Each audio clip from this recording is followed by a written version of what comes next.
I'm Michael R. Jackson, Courier-Dispatch. I'm on my way to the grand opening of what I consider to be the greatest show on earth. First time it's played our county. But we think when the curtain closes tonight, this will be quite a different place to live. I had a little something to do with it. That is, a man I wrote about in a series of news stories did. My beat's the county courthouse. And if you know anything about county courthouses, well, that's democracy's showplace. I don't have any free press passes for you, but you can get good seats if your credentials say USA. That probably gives it away. But we announce without apology, this is going to be a flag-waving production. If that be naive, let the sophisticates make the most of it. If there'd been more of it lately, this show would play to standing room only. However, there are plenty of seats. But it's curtain time.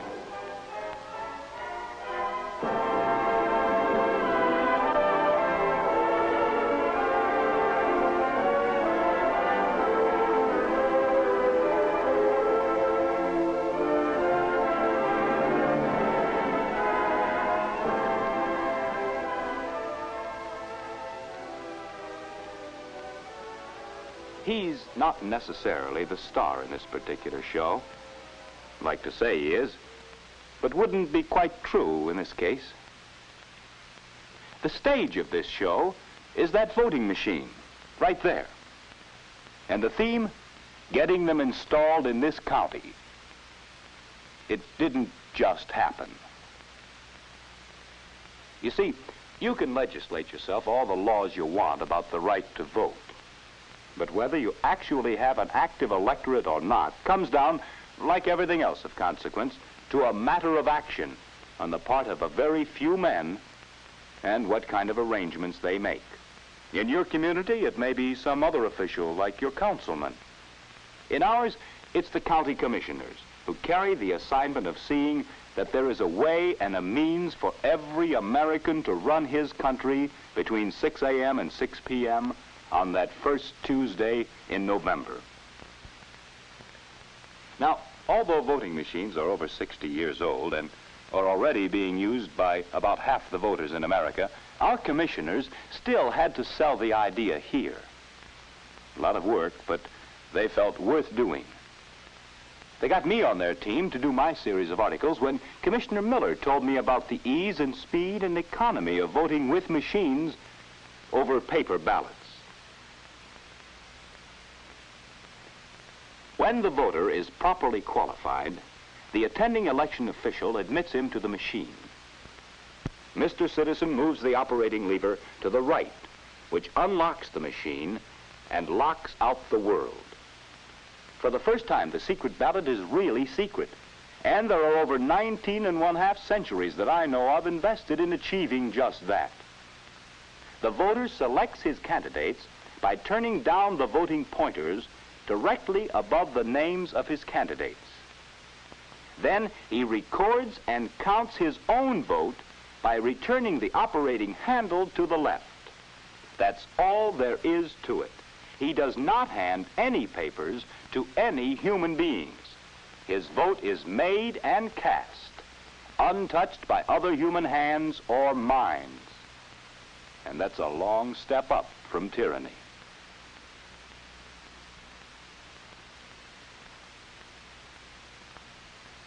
The ballot is right at the voter's eye level, easily read. And all offices and all candidates are at the same eye level. No candidate suffers by being placed in an unfavorable position. The commissioner won over service clubs all over the county whenever he addressed them by reminding them of the large number of voters who are disenfranchised every year at the paper ballot type polls by making mistakes. Busy people often, by habit, make check marks on the ballot in states where X's are required. They might as well have stayed home. That vote is a no vote, doesn't count, illegal. Other voters find that at the last minute they have accidentally voted for the wrong man, or they change their mind. Don't, lady? It doesn't count. Or, you know election pencils. Good try, sir. But this ballot will be thrown out.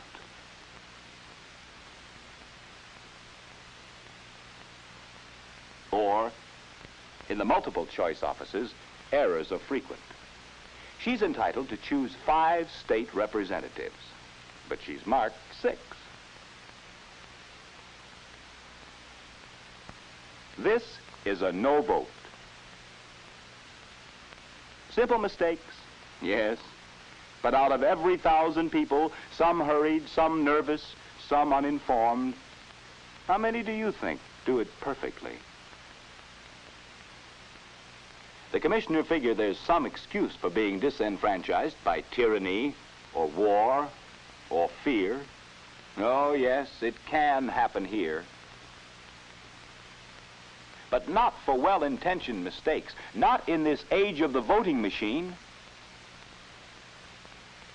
which cannot make a check mark instead of an X, which does let you change your mind by simply pushing the pointer back up, which has no pencil to break or paper to tear, which will not let you vote for more than you're allowed. The pointer will not turn if you've cast all your votes.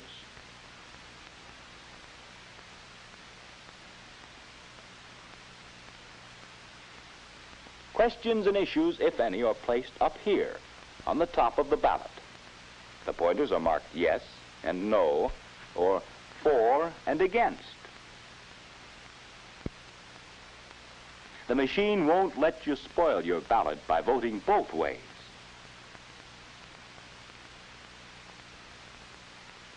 And when you're satisfied with your vote, a new privilege awaits you. You will register and count your own vote by returning this handle. Walk away knowing your ballot cannot be disqualified, thrown out, nor miscounted. It's already counted the moment you leave. Nor can the machine make a mistake. First off, it cannot be opened except by a key after sealing the machine, which halts all voting on that machine for the day.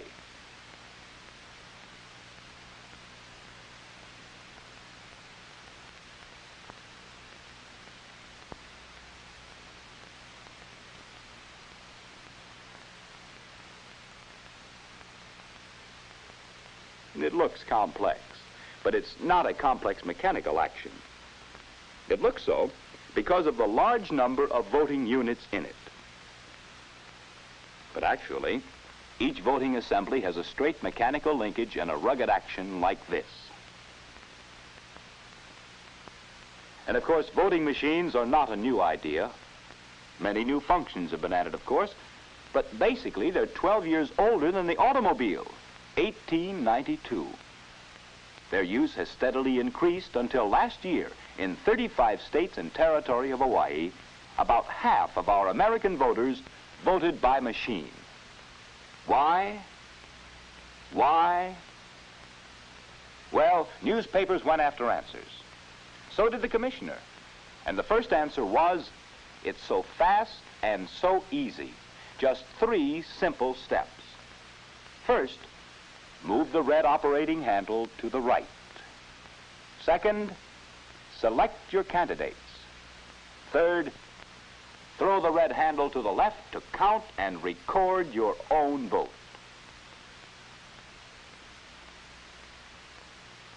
Why else machine voting?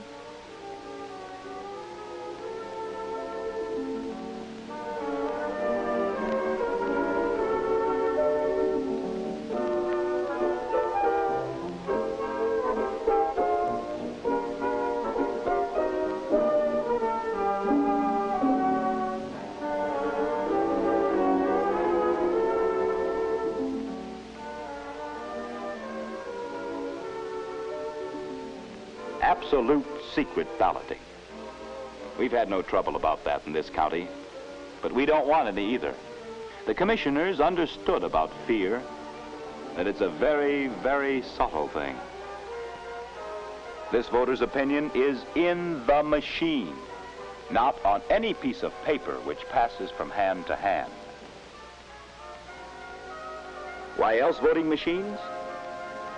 The automatic voting machine absolutely eliminates the disenfranchisement which comes from mistakes, ballot mutilations, checks instead of X's, erasures, or voting for too many candidates.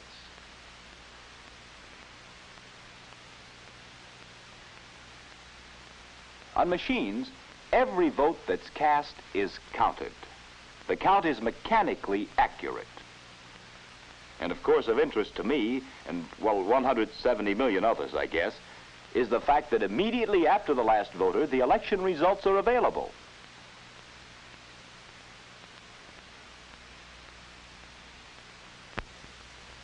These counters cannot be exposed during the voting day. Exposure automatically locks the machine against further voting.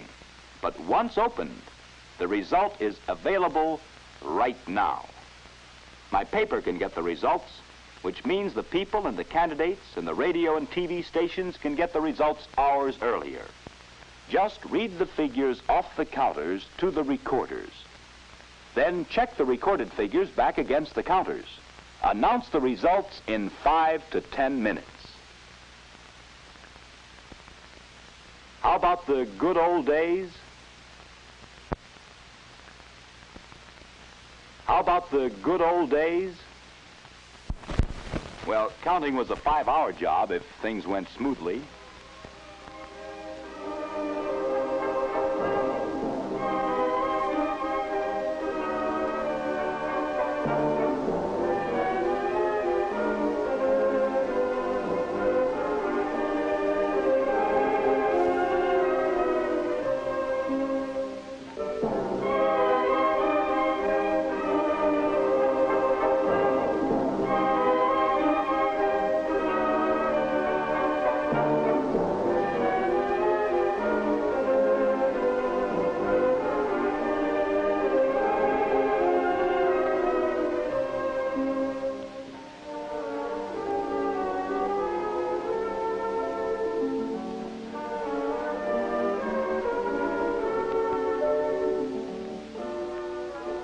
If not,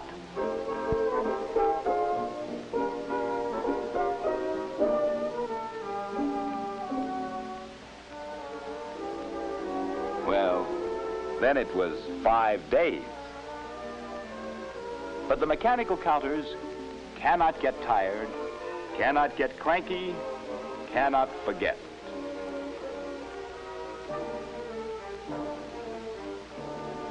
Why voting machines? Well, money. Voting machines vote more people much faster. Therefore, you can consolidate your precincts, sometimes even 2 for 1. Cuts in half your need for hard-to-find election workers. Madison, Wisconsin, for example, eliminated 170 election workers. And multiply 170 by a day's pay, and you see what kind of savings we're talking about. Plus, the counting takes a quarter of an hour as opposed to 3 to 6 hours. Fewer people, fewer hours equals fewer dollars. Not always, of course. But in our type count, yes. Then take your printing costs. Paper ballots require at least 1 ballot for every voter.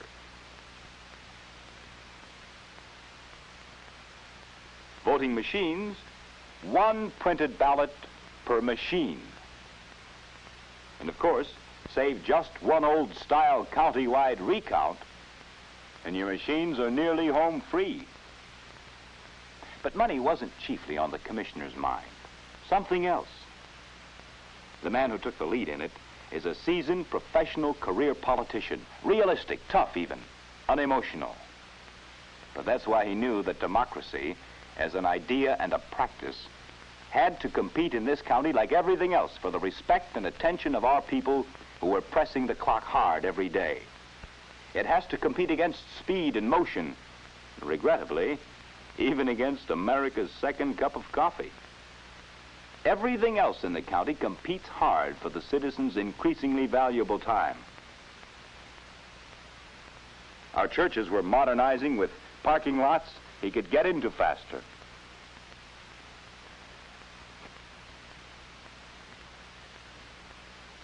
Our marketplaces were automating to compete for his time and his dollar.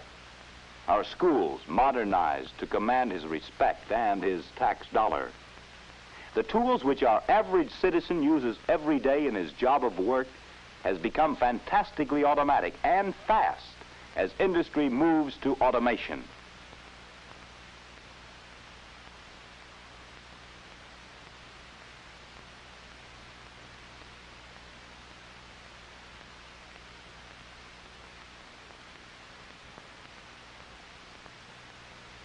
And even his home life is automatic, modern.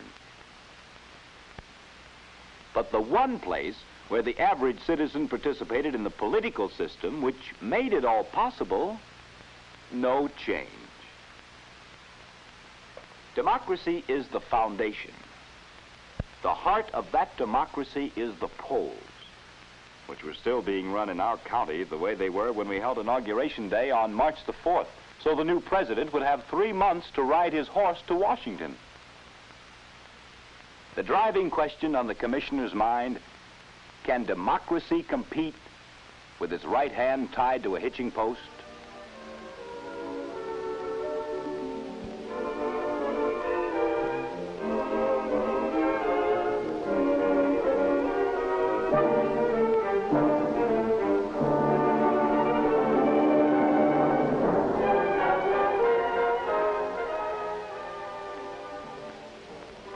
His answer, in our county, is what I consider the greatest show on earth. It's bringing out the people. As the commissioner likes to say, we've really become one of the Freedom Curtain counties.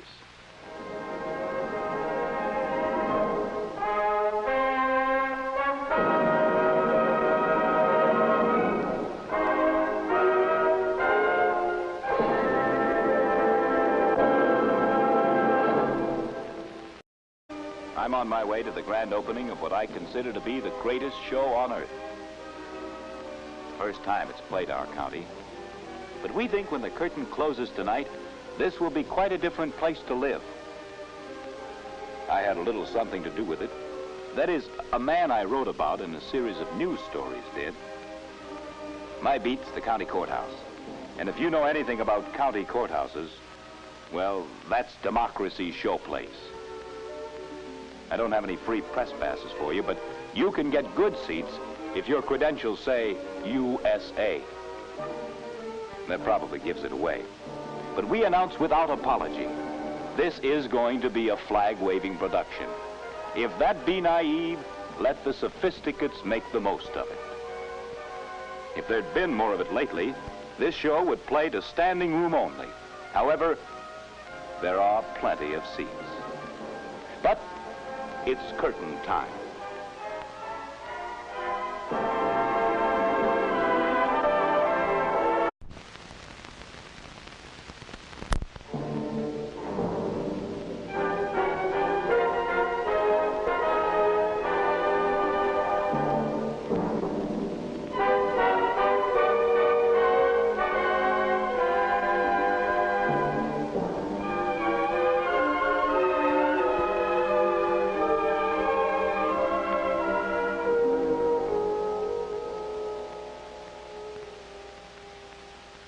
I'm Michael R. Jackson, Courier-Dispatch.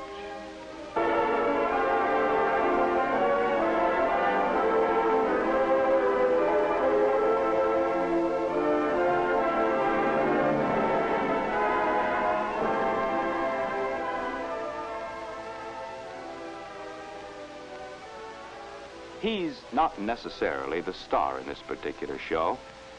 I'd like to say he is, but wouldn't be quite true in this case. The stage of this show is that voting machine, right there. And the theme, getting them installed in this county. It didn't just happen. You see, you can legislate yourself all the laws you want about the right to vote. But whether you actually have an active electorate or not comes down, like everything else of consequence, to a matter of action on the part of a very few men and what kind of arrangements they make. In your community, it may be some other official like your councilman. In ours, it's the county commissioners who carry the